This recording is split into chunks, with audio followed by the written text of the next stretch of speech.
Shattering Glass, Chapter 22. I always hated the whole bunch of boys, the glass kid included. A batch of spoiled little shits, like I didn't know the one named Bobster called me the goulash ghoul. If it wouldn't have gotten me fired, he'd have had a laxative chaser in his stew. Every one of them should have had a few ass kickings when they were little, and nothing like this would have happened. Martha McDaniel, Brazzosville cafeteria worker. My New Year's Eve date with Debbie clinched the deal. A bunch of us went to the jetties to shoot fireworks. Simon appeared alone. Coop, Bobster, and assorted others asked about Rana. I told them we broke up, and nothing else. Who knew what Debbie whispered into any ear that got near her mouth? All I could think was about Ron. Where was she? Was she thinking of me? New Year's Day was long and boring. When I called Coop at about 7 that night, I couldn't stand my own company. I had all the personal charm of a pint of snot. Mr. Cooper answered the phone and told me Coop had left with some lard ass in a hot shot car. We gathered in the commons before school the next day, with the usual post-holidays grumping and grousing. The doors to the snack bar were still closed, but about the time I found Rob and the others, the wicked witch of the lunch line put the keys in the door and pushed them open. And she was eyeball to eyeball with a cow in the cafeteria. A cow. A fright-maddened cow. The cafeteria lady of our nightmares uttered something between a squeak and a squawk. The cow stamped. The woman let loose a full-powered screech, and the cow charged.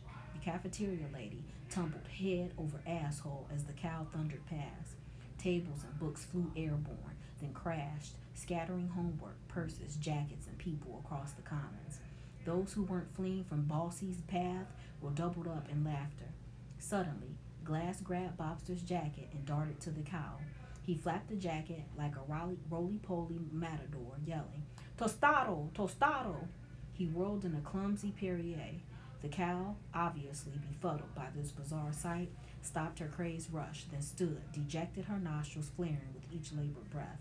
Glass shouted to a knot of boys wearing navy blue corduroy FFA jackets. "One of you goat ropers, come over here and show us your stuff. Hog tie this doggy." John Allen Dixon loped forward, pulling off his belt.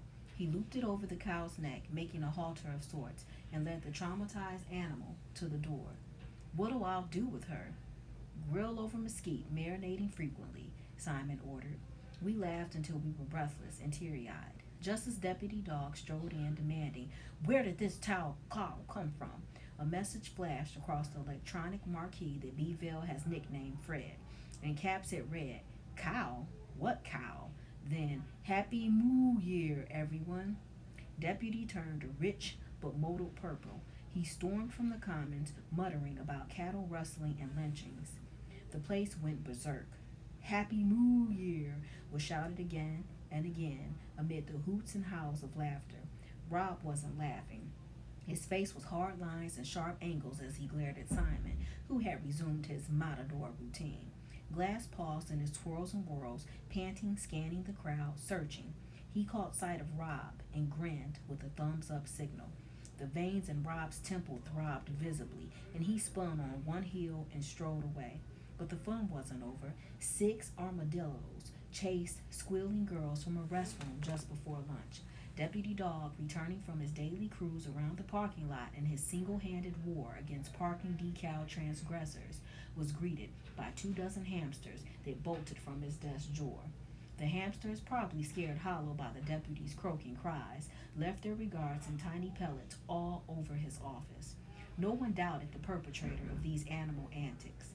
Glass's back was pounded until he was in perpetual wheeze. In a few short months, he had been parlayed from hated to tolerated to accepted, and now he was practically revered. Rob sat mute at the lunch table, his expression unreadable as a parade of well-wishers high-fived Glass. Finally, Rob stood. "Young, Bobster, Coop, meet me in my office after school." He honed in on Simon. "You two." Then he pushed his tray across the table. "Put that away from me, Glass." Simon gaped in surprise, but Rob's face must have prevented him from uttering a word of refusal. "Sure, Rob, why not?" Rob left, not acknowledging him. We watched in uncomfortable silence. The equipment room was open when Bobster and I got there. Rob sat on stacked tumble mats, his fingers gripping the mats at each side of his thighs. Coop sprawled on the floor, a volleyball tucked under his head like a pillow. Pull up a mat and sit down. Rob's voice was smooth and controlled. We did. I sat with my back against a big chalkboard, my arms resting on my raised knees. Bobster stretched out on his side and toyed with a stand of baseball bats. I popped my knuckles. Nervous? Rob asked.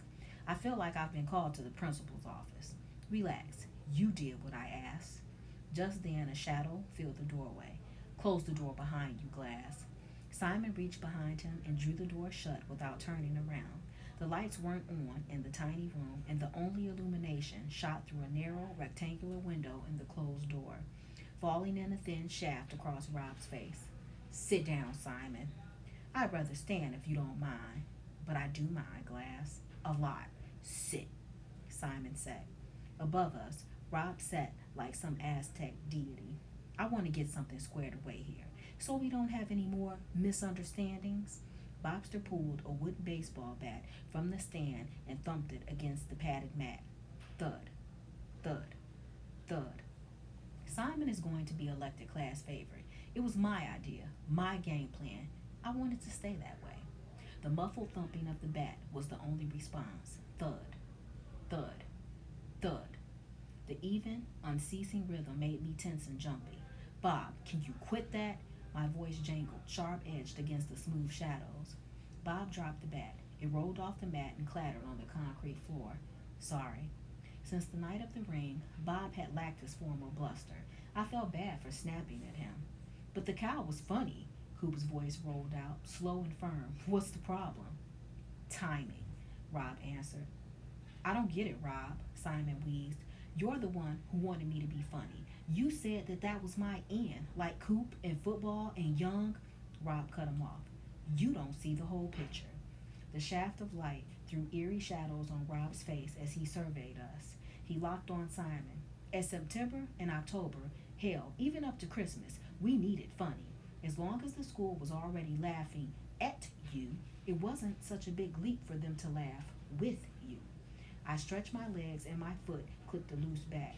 It rolled too far across the concrete. The floor must be uneven, I thought. You remember, don't you, Simon? I knew how to make people accept you, didn't I? Sure, Rob. Then why the fuck do you think you can branch out on your own? No answer. I'm not sure anyone breathed. Rob hung his head, shook it slightly, and smoothed his voice. Simon, I don't like to hurt your feelings, but you've lost sight of who you really are, and that's lousing things up. Rob's words wound through the dim room. Being funny was a first step. It got you noticed, got you accepted. But class favorite says you have respect. Nobody laughs at class favorite. Rob paused, slid off the mats, and rested his hands on his hips.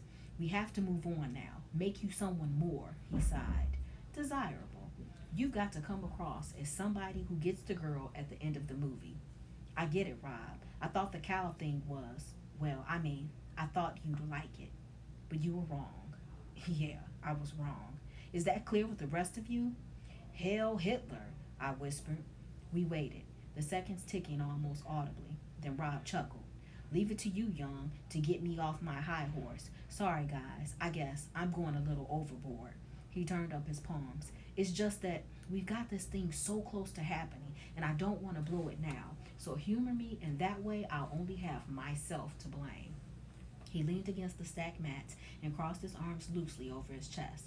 Now that we've settled that, let's have a little strategy session. What's our next step? Bobster retrieved the bat and resumed thumping. No ideas?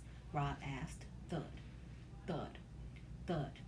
Well, if Simon gets the girl at the end of the movie, we gotta find a girl, Bobster offered. Good thinking, Rob said. Any suggestions? Thud, thud, thud. Dallas Alice is out. Her parents put her in one of those loony schools so they can cure her advanced cluelessness, I said.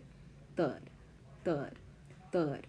Get serious. Simon needs a romance with somebody who is well liked. Someone likely to be nominated for class favorite herself.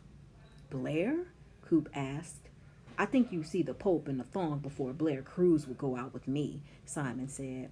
Blair would be good to help promote a romance, but I don't think she's right for Simon. Rob rubbed his chin, musing. Rana? Simon whispered the name.